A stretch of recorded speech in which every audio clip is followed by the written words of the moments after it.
Inverno, a frente se rompe em uma única noite quando os nazistas avançam onde nada deveria acontecer. As comunicações entram em colapso, divisões inteiras ficam encurraladas e o pânico toma conta do quartel-general enquanto o tempo se esgota. E nesse momento, o general Patton faz uma declaração, ele promete o impossível. Um exército contra uma catástrofe que mudará o curso da guerra em apenas 48 horas. No final do inverno de 1944, a frente ocidental parecia apresentar um certo equilíbrio. As tropas aliadas, após terem rompido com sucesso as linhas inimigas na Normandia e libertado vastos territórios na França e na Bélgica, avançavam persistentemente em direção à fronteira alemã. O comandante supremo Dwight D.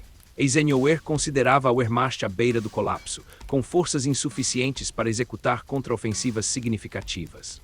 A liderança aliada previa um inverno desafiador, marcado por progresso lento e dificuldades logísticas, mas nada que indicasse uma mudança significativa na posição estratégica. A ideia de que as forças alemãs ainda pudessem realizar um ataque substancial parecia improvável. Essa suposição foi refutada na manhã de 16 de dezembro de 1944, quando Adolf Hitler iniciou a Operação Wasch am Rhein, hoje conhecida como a Batalha das Ardenas.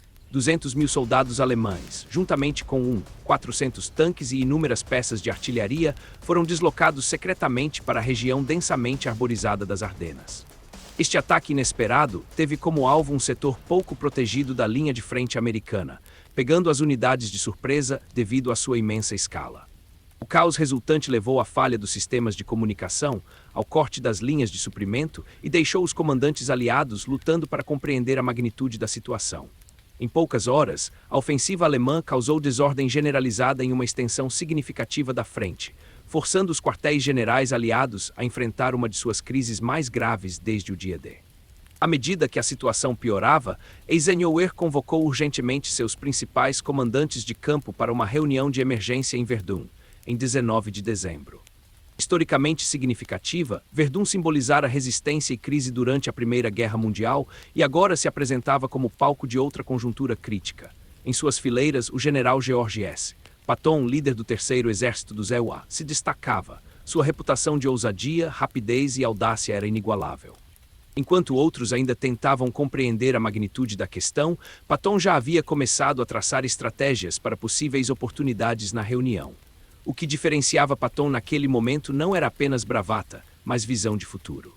Ao contrário de muitos comandantes aliados que consideravam as Ardenas um setor pacífico, Patton nutria a persistente suspeita de que os alemães ainda não haviam terminado. Ele ordenou que sua equipe de inteligência monitorasse movimentos incomuns de tropas alemãs. Quando os relatórios indicavam um aumento na atividade inimiga, ele os encarava com grande preocupação. Semanas antes do início da ofensiva alemã, Patton discretamente ordenou que sua equipe de operações preparasse planos de contingência para uma rápida mudança para o norte.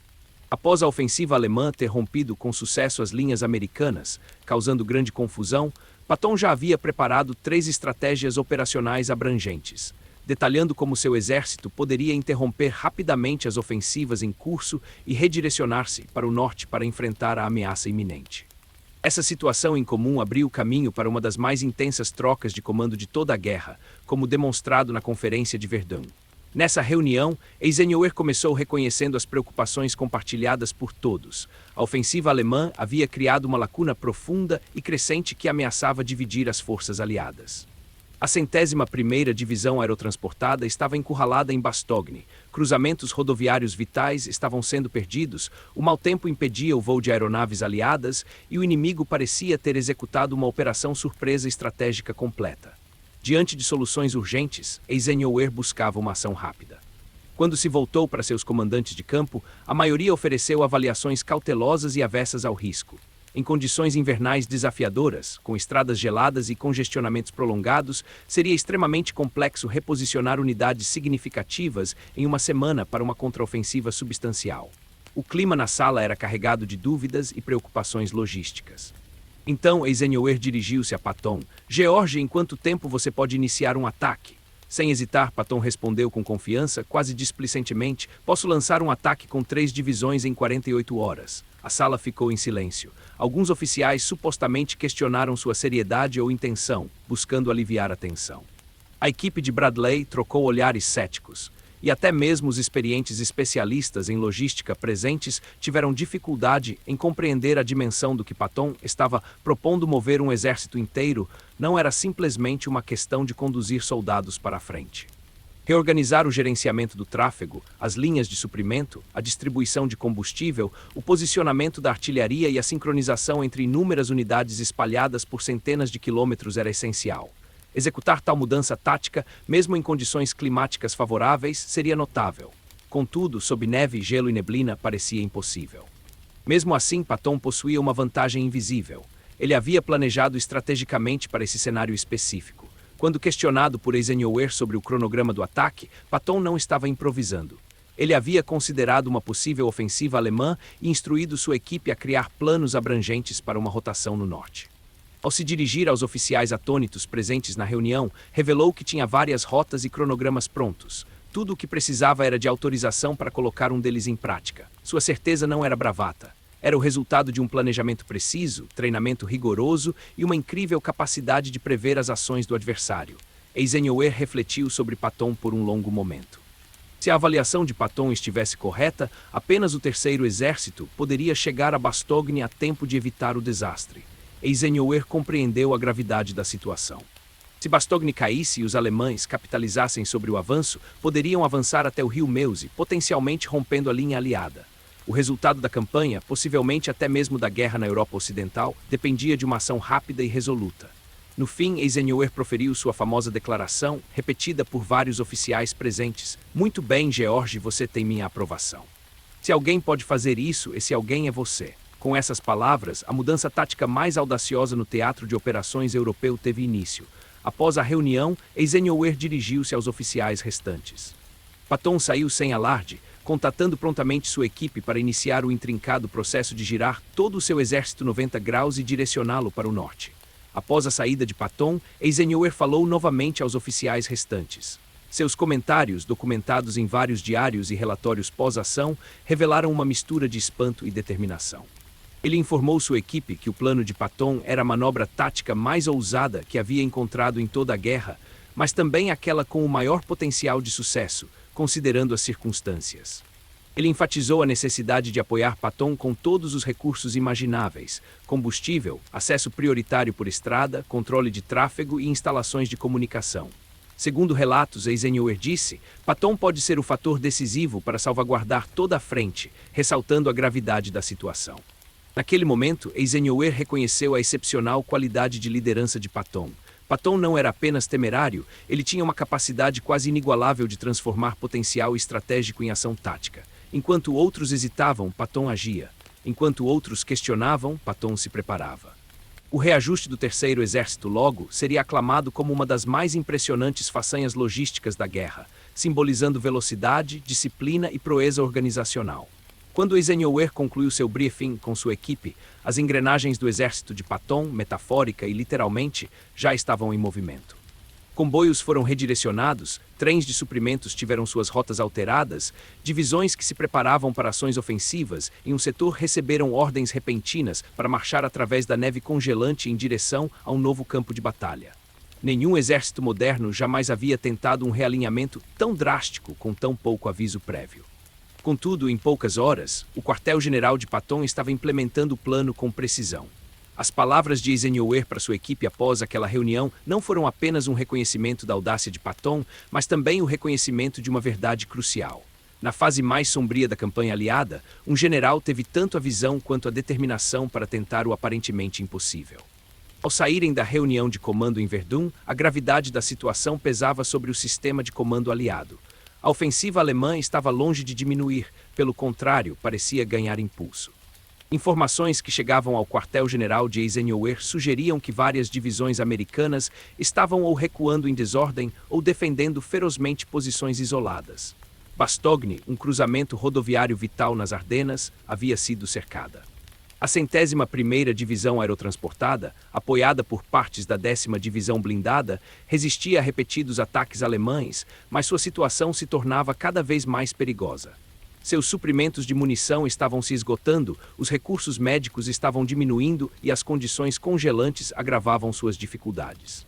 Se o auxílio não chegasse rapidamente, os defensores corriam o risco de serem subjugados. Nesse contexto, a promessa de Patton de rotacionar seu exército em 90 graus em 48 horas poderia ter parecido arrogante para alguns, mas o general já havia superado seus contemporâneos em manobras. Ao retornar ao seu posto de comando, ele rapidamente reuniu seus oficiais de Estado-Maior e transmitiu ordens com precisão e autoridade, sem deixar margem para interpretações equivocadas. O exército deveria rotacionar para o norte.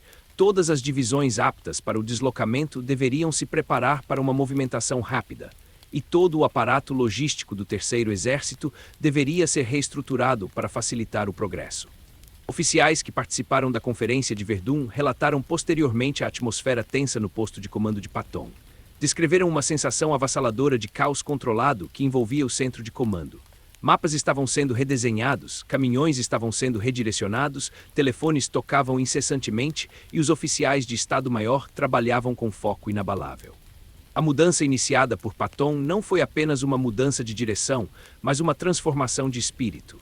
Militares acostumados a combater em uma região específica receberam ordens repentinas para avançar em direção a um campo de batalha completamente novo.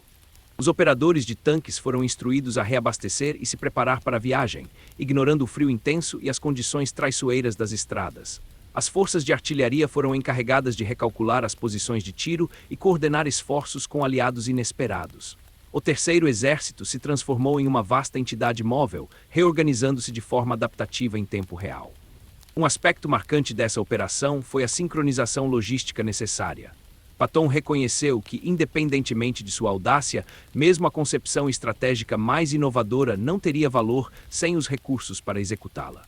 Combustível, munição, peças de reposição, unidades médicas e equipes de engenharia tiveram que ser estrategicamente posicionados ao longo do novo caminho. A realocação do exército foi desafiadora devido às estradas estreitas, geladas e congestionadas no nordeste da França e em Luxemburgo, repletas de tropas em retirada e civis deslocados. Mesmo assim, Patton enfatizou a importância de manter a velocidade como prioridade máxima. Seu comando sintetizava sua ideologia operacional: avançar continuamente, parar apenas se atacado e mesmo assim continuar. Essa busca implacável por ímpeto definia a estratégia de guerra de Patton. Ele considerava a velocidade uma arma, uma força psicológica capaz de subjugar o inimigo antes que este fortificasse suas defesas. Nas Ardenas, essa rapidez não era apenas vantajosa, era crucial. Os alemães haviam reunido uma força blindada maciça e sua vitória dependia da manutenção da ofensiva. Patton compreendia que, ao mobilizar rapidamente o Terceiro Exército e desferir golpes poderosos, poderia frustrar o cronograma alemão, resgatar Bastogne e impedir a expansão da ofensiva. A situação era desesperadora. Enquanto estava no centro de comando de Eisenhower, os sentimentos transitaram do espanto à determinação. Eisenhower dependia significativamente de Patton, pois o sucesso de toda a estratégia aliada dependia do desempenho do Terceiro Exército. A equipe de Eisenhower emitiu ordens urgentes para liberar o caminho para as divisões de Patton. Unidades de controle de tráfego foram enviadas para redirecionar comboios, policiais militares foram posicionados em cruzamentos e os depósitos de suprimentos foram instruídos a se prepararem para a realocação imediata de materiais. Eisenhower reconheceu uma verdade que muitos de seus detratores ignoraram. Ele não era apenas um organizador de exércitos, mas um gestor de sistemas complexos. O sucesso da operação de Patton exigiu a colaboração de inúmeras pessoas em diversos comandos. Apesar dessa assistência, o exército de Patton enfrentou desafios formidáveis.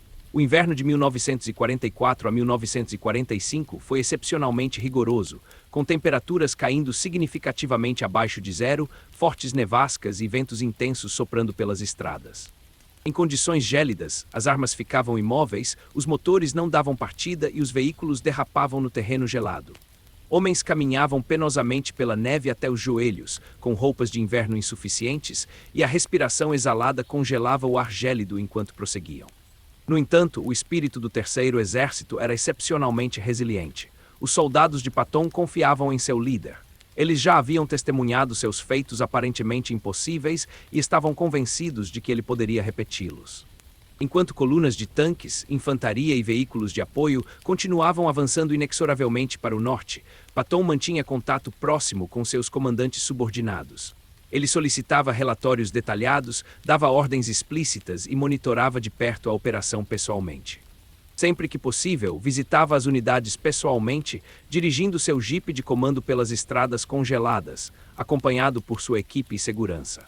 Os soldados frequentemente observavam Patton ereto em seu veículo, binóculos em mãos, examinando atentamente o horizonte com uma determinação inabalável, inspirando as tropas. Sua presença instilava um sentimento de que era possível superar até mesmo o mais poderoso exército alemão. Um soldado de infantaria recordou mais tarde: parecia que podíamos enfrentar toda a força alemã enquanto Patton liderava suas tropas. Enquanto isso, a situação em Bastogne se deteriorava a cada instante, à medida que os alemães continuavam a atacar as fortificações, buscando vulnerabilidades. Os defensores, destemidos, encontravam dificuldades para sustentar o ataque indefinidamente. Em resposta a um ultimato alemão de rendição, o brigadeiro-general Anthony McAuliffe, comandante temporário da 101ª Divisão Aerotransportada, retrucou desafiadoramente: que se dane. Mas a resistência vigorosa não conseguia compensar a escassez de recursos. Surgiram graves faltas de munição, principalmente para as unidades de artilharia, que eram essenciais para repelir os ataques alemães. As instalações médicas ficaram sobrecarregadas e os feridos sofreram com o frio intenso. Cada segundo importava. Numa manobra calculada, Patton previu penetrar em Bastogne antes que a cidade caísse completamente nas mãos dos alemães. Isso exigiu um avanço implacável de suas divisões. Nos dias 21 e 22 de dezembro, ocorreram confrontos entre as forças de Patton e as estradas do norte de Luxemburgo, indicando que o Terceiro Exército havia executado com sucesso sua manobra de 90 graus. Dentro das unidades de combate, os confrontos com as forças alemãs foram iniciados rapidamente, pegando muitos inimigos de surpresa. A velocidade da manobra de Patton superou as previsões alemãs. Os comandantes inimigos ainda não haviam ajustado suas defesas, alheios ao fato de que um exército americano significativo avançava diretamente em sua direção. Apesar dos intensos combates enfrentados pelas divisões de vanguarda de Patton, principalmente a 4ª Divisão Blindada, elas mantiveram a vantagem. A cada quilômetro percorrido, aproximavam-se de Bastogne e cada hora que passava aumentava a chance de romper o cerco. As forças alemãs enfrentavam crescente pressão à medida que o ataque de Patton interrompia seus planos e desviava recursos do avanço em direção ao rio Meuse. Eisenhower, constantemente informado, compreendia que o risco assumido por Patton estava valendo a pena. A conversão de uma possível ruptura alemã em uma oportunidade para uma contraofensiva decisiva dos aliados estava em andamento. A confiança inicial de Eisenhower em Patton parecia pressagiar um futuro brilhante. O comandante supremo reconhecia que o resultado da campanha das Ardenas não dependeria apenas do número de divisões mobilizadas, mas da capacidade de um único exército de realizar uma tarefa considerada operacionalmente impossível poucos dias antes. Na véspera de Natal, as tropas de Patton já estavam em combate perto da cidade sitiada. À beira de executar uma das operações de socorro mais renomadas da história militar, o Terceiro Exército se destacava por seu ritmo acelerado, ferocidade e resiliência inabalável. O cenário estava propício para o dramático desenrolar dos eventos em 26 de dezembro, quando as primeiras unidades das divisões de Patton se aproximaram de Bastogne, rompendo o cerco alemão. Na manhã de 25 de dezembro de 1944, o cenário em terra havia se transformado em uma competição angustiante entre exaustão e determinação. Os tanques e soldados de infantaria de Patton avançavam com força por intrincadas redes de estradas congeladas, colinas arborizadas e posições alemãs fortificadas. Ao reconhecer a presença de uma força americana significativa em sua frente sul, o inimigo respondeu com crescente urgência. Os estrategistas alemães realocaram unidades destinadas à ofensiva ocidental em direção ao rio Meuse e as redirecionaram para deter o avanço de Patton. Ao perceber que a aproximação do Terceiro Exército inimigo a Bastogne levaria ao colapso do cerco e à perda do ímpeto ofensivo, Patton percebeu que cada hora se tornava uma luta de pressão, desgaste e pura determinação. Apesar disso, ele se recusou a diminuir o ritmo. Insistiu para que seus comandantes mantivessem o inimigo sob pressão implacável. Enfatizou que resgatar Bastogne não era um objetivo simbólico, mas uma necessidade estratégica. Se Bastogne resistisse, a ofensiva alemã se desintegraria. Se caísse, os alemães poderiam retomar o controle e prolongar a guerra desnecessariamente, aumentando ainda mais o já elevado custo do inverno.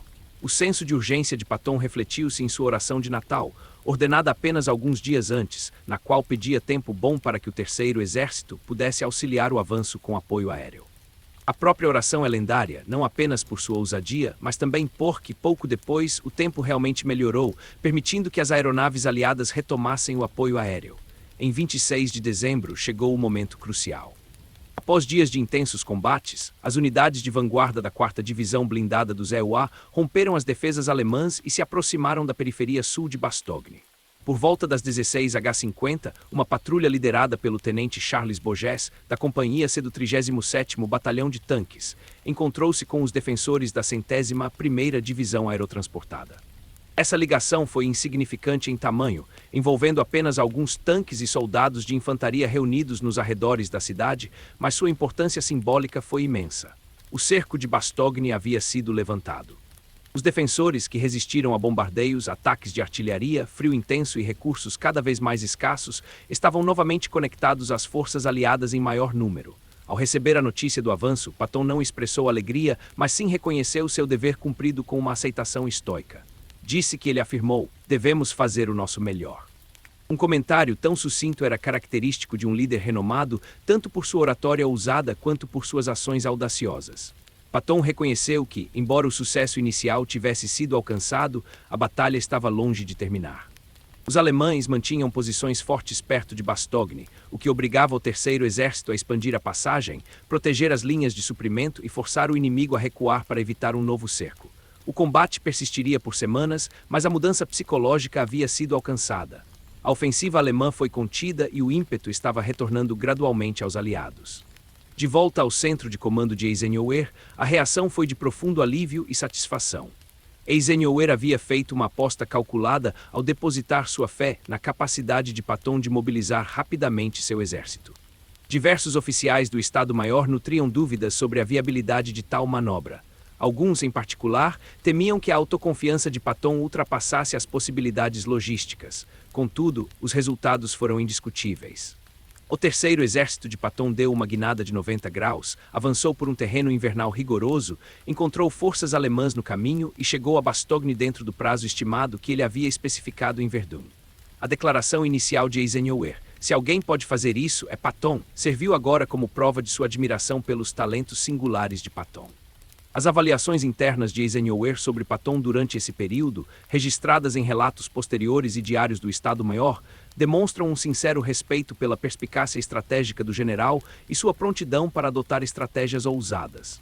Eisenhower reconhecia que, em situações críticas, o raciocínio tradicional era insuficiente. O que ele precisava era de um comandante que pudesse agir rapidamente sob pressão, alguém que pudesse mobilizar um exército inteiro com eficiência. Mais uma vez, Patton demonstrou sua combinação singular de intuição, preparo e audácia. Eisenhower reconheceu posteriormente que essa tática foi uma das operações militares mais brilhantes da guerra, um sentimento compartilhado por muitos historiadores militares. Enquanto isso, o alto comando alemão começou a sentir um crescente descontentamento. A captura de Bastogne, que escapou às forças de Patton, interrompeu seu cronograma estratégico.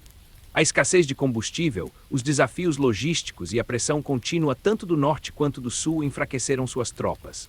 A poderosa ofensiva blindada inicial, que havia tomado as posições americanas, agora estava estagnada devido à tenaz resistência e contraofensivas dos aliados.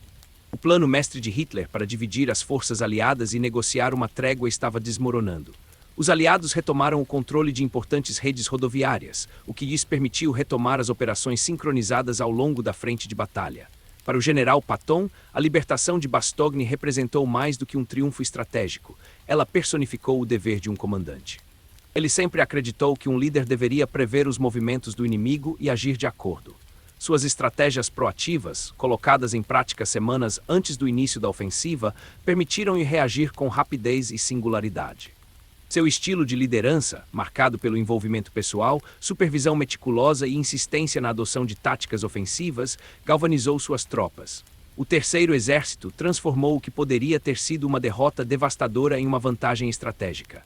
O impacto das ações de Patton transcendeu o campo de batalha.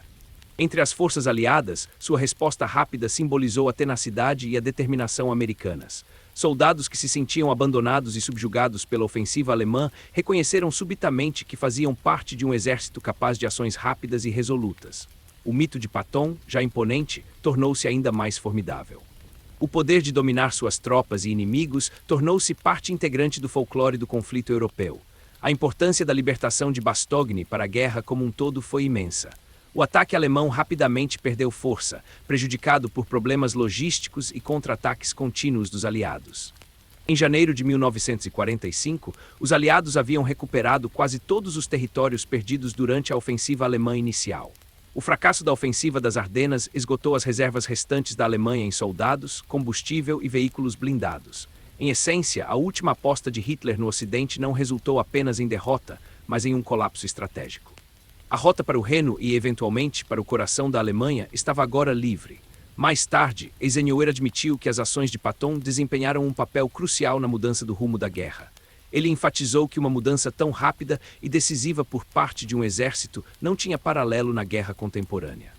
Eisenhower reconheceu que a autoconfiança de Patton elevou significativamente o moral dos aliados em um momento em que o desespero poderia ter prevalecido. Conhecido por seu caráter sereno e racional, Eisenhower raramente se entregava a hipérboles, tornando seu elogio ainda mais significativo. Aos seus oficiais, ele afirmou que a manobra de Patton foi uma demonstração magistral. Ela alterou a trajetória da batalha, potencialmente mudando o curso da guerra. Em retrospectiva, historiadores frequentemente citam a virada de 90 graus do Terceiro Exército como um exemplo de arte operacional. Essa manobra demonstrou como preparação meticulosa, comando disciplinado, proficiência logística e liderança audaciosa podiam se unir para produzir o extraordinário. As ações de Patton não foram meros impulsos ou decisões espontâneas. Elas foram o ápice de uma vida dedicada ao estudo da guerra. Sua profunda compreensão de mobilidade, ímpeto e das facetas psicológicas do conflito permitiu-lhe discernir oportunidades onde outros percebiam apenas obstáculos. Quando Eisenhower perguntou a Patton sobre o cronograma para um ataque, a resposta imediata foi: dentro de 48 horas. Essa troca de palavras continua sendo celebrada como uma das interações icônicas da Segunda Guerra Mundial, refletindo a parceria entre dois líderes distintos, porém sinérgicos. Eisenhower, o orquestrador tático de grandes alianças, e Patton, o combatente inflexível cuja rapidez e audácia possibilitaram a libertação de Bastogne. A fé que Eisenhower depositava em Patton, juntamente com os resultados que se seguiram, são um testemunho da influência de uma liderança decisiva em períodos críticos. A libertação de Bastogne permanece um dos feitos mais reconhecidos da campanha aliada na Europa. Ela representa perseverança, sacrifício e a capacidade de tomar medidas ousadas nas circunstâncias mais adversas. E no centro dessa narrativa está George S. Patton. Ainda reverenciado por orquestrar a transformação de um exército inteiro em pleno inverno e transportá-lo até os portões de uma cidade sitiada em 48 horas, Patton permanece objeto de estudo, admiração e celebração. Essa notável façanha de genialidade militar levou Eisenhower a comentar com sua equipe algo que a história gravou indelevelmente. Se havia alguém capaz de realizar o aparentemente impossível, esse alguém era Patton.